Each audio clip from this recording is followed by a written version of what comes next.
పౌర సేవల సామర్థ్యం పెంచాలి, డ్రోన్, సీసీటీవీ, శాటిలైట్ డేటాలను సమీకృతం చేయాలి, సమస్యలపై అవగాహన కోసం కలెక్టర్లు క్షేత్రస్థాయికి వెళ్లాల్సిందే, బస్టాండ్లో పరిశుభ్రమైన తాగునీరు, బాణాసంచా పరిశ్రమలో పేలుళ్లు జరగకుండా చూడాలి, శివకాశి తరహాలో రక్షణ చర్యలు ఎక్కడా చేపట్టాలి, కొత్త సమాచారం కోసమే సర్వేలు నిర్వహించాలి, ఈ నెల నుంచి సంతృప్త స్థాయి 80-90% తగ్గకుండా చూడాలి, అవినీతి మరకలేని వారికి రిజిస్ట్రార్లుగా బాధ్యతలు ఆర్టీజీఎస్ సమీక్షలో సీఎం చంద్రబాబు ఆదేశం అన్నటువంటి హైలైట్ చేశారు.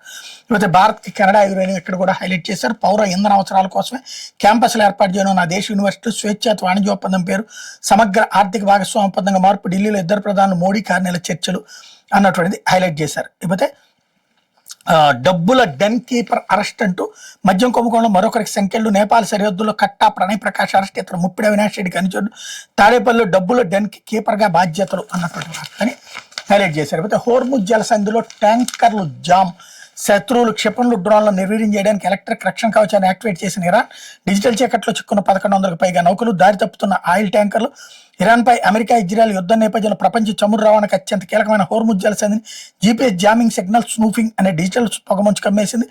పర్షియన్ గల్ఫ్ను, ఒమన్ గల్ఫ్ను కలుపుతూ ఇరుగ్గా ఉండే ఈ సముద్ర మార్గం ఇప్పుడు ఎలక్ట్రానిక్ రణభూమిగా మారింది. ఫలితంగా ఆ దారిలో భారీ స్థాయిలో ట్యాంకర్ల ట్రాఫిక్ జామ్ ఏర్పడింది. 1100కు పైగా నౌకలు ఎక్కడికక్కడ ఆగిపోయి ఆ దారిలో ప్రయాణిస్తున్న నౌకల కెప్టెన్లు తమ నావిగేషన్ వ్యవస్థలు తప్పుడు స్థానాలు చూపుతున్నాయని చెప్తున్నారు. నౌకలు సముద్రంలో కాకుండా ఎడారిలో ఉన్నట్టు అంతర్జాతీయ విమానాశ్రయాలు లంగర్ వేసినట్టు కనిపిస్తుంది. ఆందోళన వెలిబుచ్చారు. ప్రపంచవ్యాప్తంగా ముడి చమురు రవాణాలో 20% ఈ జలసంధి ఉండడం జరుగుతుంది. సుదీర్ఘకాలం ఇలాగే మూతపడితే ప్రపంచవ్యాప్తంగా ఆర్థిక సంక్షోభం ఏర్పడుతుంది అన్నటువంటి హైలైట్ చేశారు. అయితే భారత్కి 0 ట్యాంకర్లు అంటూ మనం కొనే చమురులో 60-20% హోర్ముజ్ జలసంధి గుండా రావాల్సిందే. ప్రస్తుత పరిస్థితుల్లో నిలిచిన ట్యాంకర్లు, హోర్ముజ్ జలసంధిలో ట్యాంకర్ల జామ్ ప్రభావం భారత్పై తీవ్రంగా పడుతుంది. మనం దిగుమతి చేసుకుని మొత్తం చమురులో 60-60% ఈ మార్గం గుండానే వస్తుంది.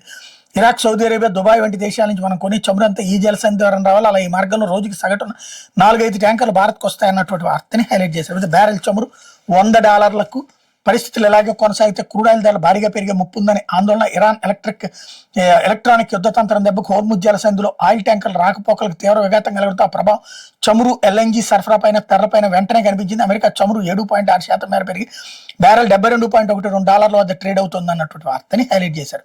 అయితే ఖమేనీ మరణంపై స్పందించని భారత్, ఖండన ప్రకటన కూడా చేయని ప్రభుత్వం. గతంలో భారత అంతర్గత విషయాల్లో ఖమేనీ జోక్యం. అమెరికా, ఇజ్రాయెల్ సంయుక్త దాడుల్లో Iran supreme leader Ayatollah Ali Khamenei ప్రాణాలు కోల్పోవడంపై భారత్ స్పందించలేదు, ఖండన ప్రకటన కూడా చేయలేదు. దీనికి ఖమేనీ గతంలో అనేక సార్లు భారత అంతర్గత విషయాలపై జోక్యం చేసుకోవడం కారణమని ప్రభుత్వ వర్గాలు ఉంటున్నాయి. గత 3 దశాబ్దాలు అనేక సార్లు భారత్ ఇబ్బంది పెట్టేలా వ్యాఖ్యానించడం కారణం అంటున్నాయి. 94 నుంచి 2024 వరకు అనేక సందర్భాల్లో ఖమేనీ భారత అంతర్గత విషయాలపై విమర్శలు చేశారు.